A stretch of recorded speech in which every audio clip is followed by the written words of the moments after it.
কলকাতা আর কলকাতা এই দুটো বানানের মধ্যে কোনটা সঠিক? আসল ব্যাপার হলো কয়কার ল কয়াকার তয়াকার এটা হলো উচ্চারিত রূপ, আর ক ল কয়াকার তয়াকার এটা হলো লিখিত রূপ। এমন কেন হলো?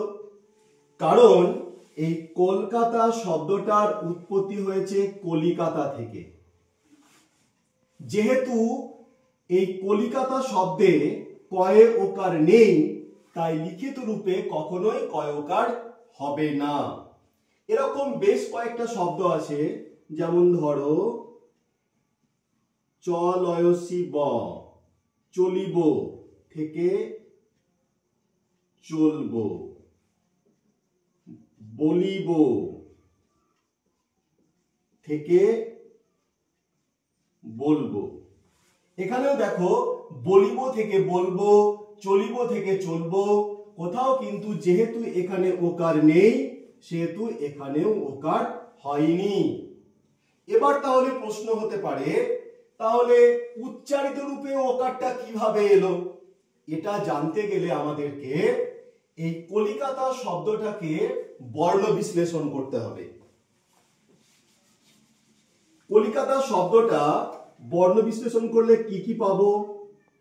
ক যোগ অ যোগ ল যোগ রস্বই যোগ ক যোগ আ যোগ ত যোগ আ। এখন পরপর দেখো, প্রথমে একটা স্বরবর্ণ আছে অ, পরের স্বরবর্ণ রস্বই। এই র অ স্বরবর্ণ এবং রস্বই স্বরবর্ণ যদি পরপর থাকে সেখানে এই অ এর উচ্চারণ ও হয়। যেমন অ তয়ে রস্বই, এটা আমরা উচ্চারণ করি ও তয়সি। আমরা কখনোই কিন্তু অতয়সি অতি বলি না, আমরা বলি কি ও তয়সি। লেখার সময় কিন্তু আমরা অতয়সি লিখি, কিন্তু বলার সময় আমাদের উচ্চারণটা অ এর উচ্চারণটা হয় অতি। এরকমই দেখো আমরা বলবো,